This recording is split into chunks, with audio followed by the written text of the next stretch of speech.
Esse aqui definitivamente é o caminho das pedras para você conseguir parar de jogar. São 5 passos que, se você seguir, eu afirmo para você com plena convicção de que você vai conseguir parar de jogar.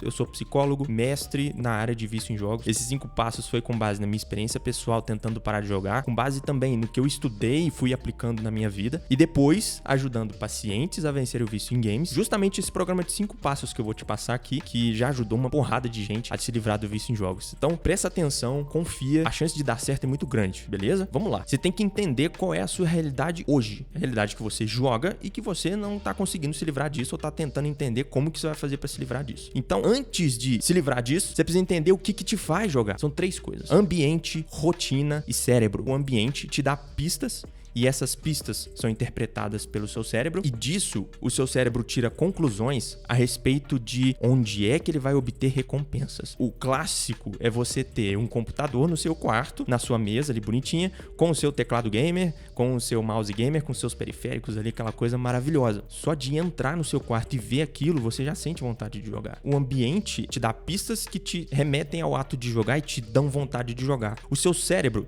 ele te faz jogar devido a um neurotransmissor basicamente chamado dopamina. O que a dopamina faz? Ela faz com que você tenha a motivação necessária para correr atrás de uma recompensa. Se eu tô com sede, o que me faz ir lá na cozinha pegar uma água ou esticar minha mão e pegar minha garrafa e beber é a dopamina. A água pode estar aqui, ó, na minha cara, mas se eu não tiver dopamina, eu não pego ela para beber, por mais que eu esteja morto de sede. É isso que a dopamina faz. Ela motiva você rumo a comportamentos que vão te dar a recompensa.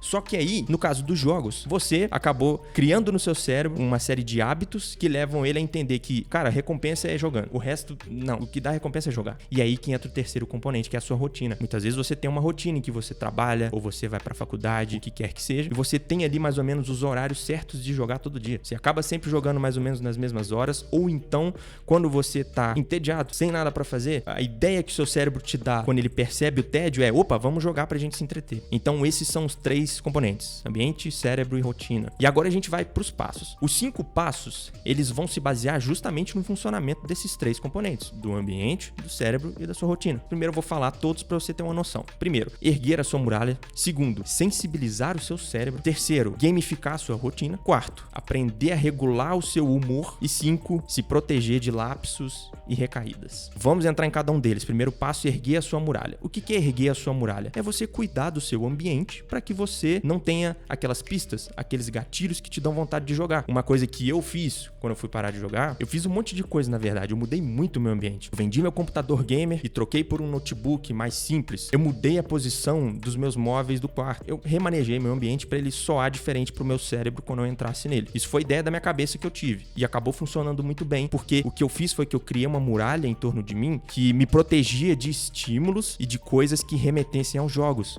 E com isso eu não sentia nem vontade. É óbvio que às vezes eu lembrava, poxa, quando eu jogava era maneiro, era gostoso, eu me sentia bem, tá tudo entediante, tá tudo chato. Mas o meu ambiente em si, ele não me dava gatilhos pra isso. Ele me dava gatilhos pra outra coisa. Por exemplo, quando eu pegava o meu notebook de estudar, tinha coisas só relacionadas a estudos, tinha livros, tinha artigos científicos sobre vício em jogos, tinha tudo ali que eu tava querendo que substituísse o ato de jogar, tava tudo na minha cara, pronto pra eu fazer. Então, eu remanejei meu ambiente. Isso é erguer a sua muralha. Pacientes meus tiveram muito sucesso com isso. Teve paciente meu que levou o computador pra casa da avó e mandou a avó esconder. Várias estratégias pra fazer com que aquilo que te dá gatilhos pra jogar não esteja mais a seu acesso, beleza? E o próximo ponto é sensibilizar o seu cérebro. Sensibilizar o seu cérebro é basicamente você ensinar pro seu cérebro de novo a ter prazer pelas coisas. E como é que você faz isso? Identificando quais são as motivações que você tem pra jogar. É poderoso isso aqui. Com os meus pacientes clínicos, eu tenho uma série de testes que eu faço pra identificar essas motivações. Mas é muito simples. Basicamente, as motivações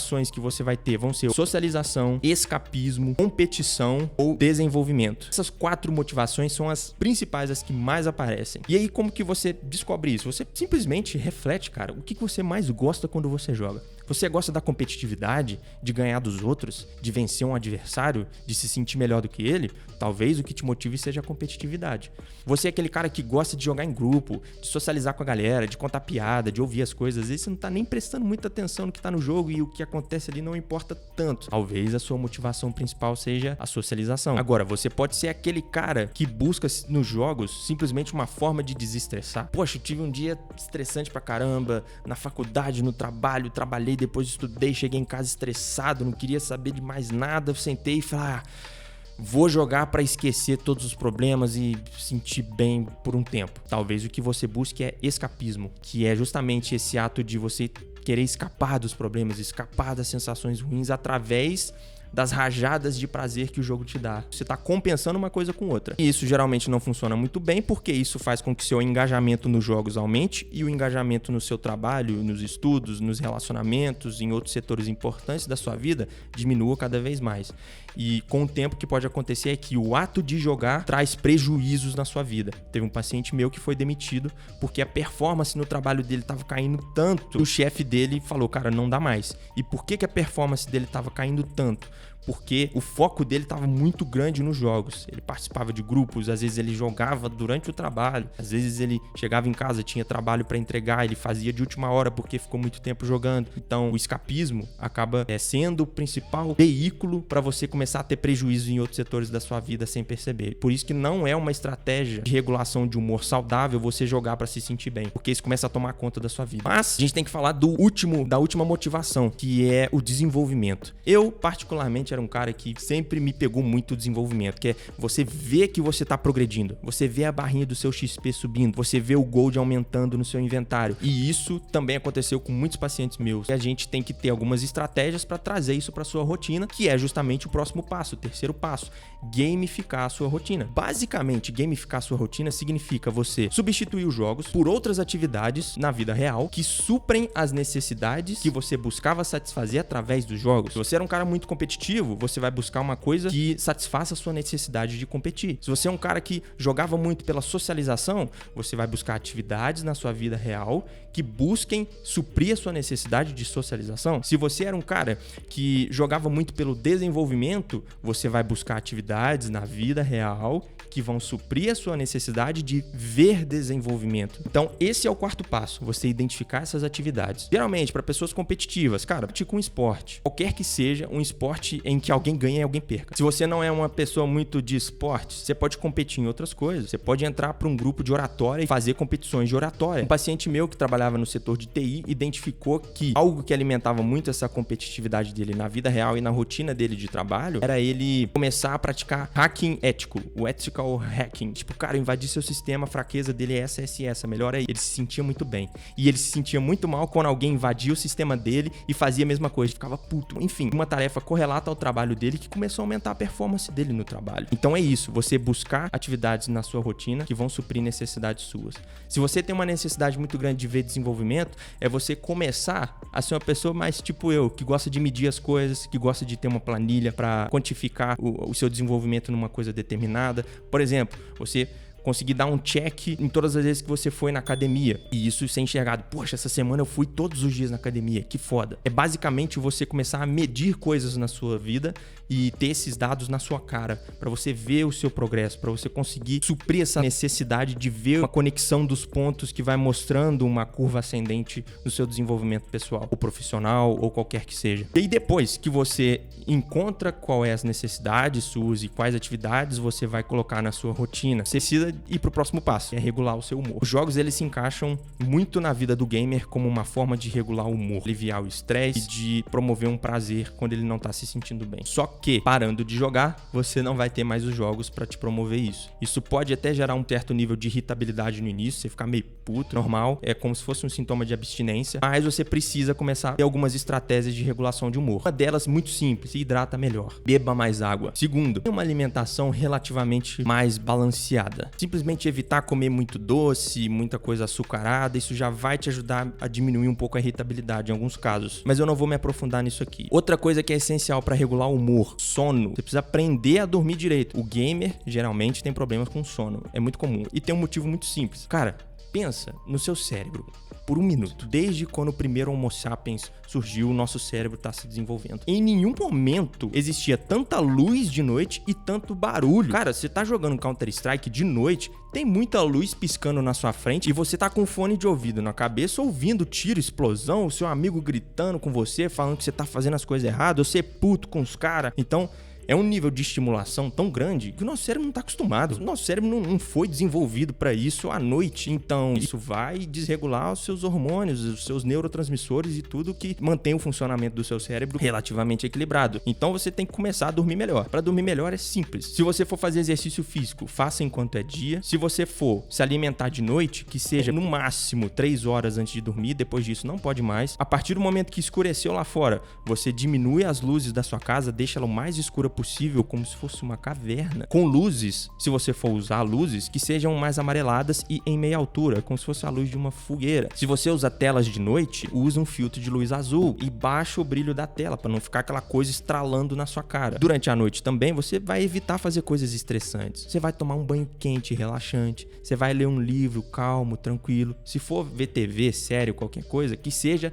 em baixo volume, para isso não gerar muito estresse. E, cara, você vai ver que em pouco tempo, seu sono vai estar reguladíssimo. E uma última estratégia de regulação de humor que eu recomendo fortemente é o exercício físico. 150 minutos de exercício físico intenso por semana são suficientes para equilibrar os seus 3 principais neurotransmissores do cérebro: dopamina, noradrenalina e serotonina. Não vou me aprofundar nessa coisa de neurotransmissores nesse vídeo. Se você quiser que eu me aprofunde nisso, deixa um comentário aqui. Mas exercício físico, pelo menos 150 minutos por semana já é o suficiente. Você fazendo isso e tendo seu humor regulado, a gente vai pro 5º passo, que é você se proteger de lapsos e recaídas. Lapso e recaída são coisas que estão conectadas, mas são coisas diferentes. O lapso é basicamente quando você tá um tempo sem jogar e você joga por algum motivo. É quando o trem, saiu do trilho. No momento em que o trem sai do trilho, existem 2 opções. Ele continua fora do trilho e isso vai dar merda lá na frente, ou então ele, volta rapidinho pro trilho. O lapso é quando o trem sai do trilho e você volta pra rota. A recaída é quando o trem sai do trilho e continua fora do trilho. Com o tempo, o que acontece? Você volta pro seu padrão de vício inicial. E quando você volta pra estaca zero, significa que você teve uma recaída de fato. Como é que você se protege de lapsos e de recaídas? Primeiro, tendo uma humorária bem erguida e tendo os passos anteriores bem executados. Mas a partir do momento em que um lapso aconteceu, você volta pro trilho quando você busca entender por que é que ele aconteceu, identifica por qual vulnerabilidade na sua muralha isso acabou acontecendo e você vai e tapa essa vulnerabilidade para não acontecer de novo. Quando você faz isso, você volta pro trilho e você não recaiu, você teve um lapso que foi benéfico porque te trouxe aprendizagem sobre o seu funcionamento. Eu tive alguns lapsos ao longo do meu tempo sem jogar, nos primeiros meses e anos ali talvez. Pacientes meus também passaram por lapsos. Isso é normal, mas você aprende com ele. A mentalidade é essa. Você não pode se deixar cair naquele pensamento permissivo de que, poxa, mas já joguei ontem, não vai dar certo, eu vou jogar hoje de novo. Não. Já joguei ontem, vou aprender por que eu joguei hoje e vou voltar pro meu plano. Esse tem que ser a mentalidade. Esse tem que ser o raciocínio. Porque senão você vai recair, entende? Agora, se você recaiu, o que aconteceu foi que você resetou seu game. Você perdeu o memory card e vai ter que começar do zero. E tudo bem com isso. A gente tem que fazer isso muitas vezes na nossa vida. E quando você consegue percorrer esse caminho de novo, você vai ter mais facilidade, porque vai ter lugares pelos quais você já passou e já sabe como resolver. Então, se você recaiu, não se sinta mal com isso. Simplesmente fala, cara, vamos começar de novo. E agora eu vou começar corrigindo os erros que eu cometi. E pronto. Depois de um tempo, você vai estar benzaço, conseguindo lidar com seu vício de forma extremamente saudável. Beleza? Bom, aqui eu resumi todos os passos para você conseguir vencer o vício em games. Se você tem alguma dúvida, se ficou alguma coisa mal explicada, deixa um comentário aqui embaixo. Se você gostou desse vídeo, deixa um like, se inscreve no canal para mais vídeos aí que estão por vir. E, cara, se você conhece alguém que precisa ver isso, manda pra essa pessoa para ajudar ela, beleza? É isso, tamo junto e até o próximo vídeo.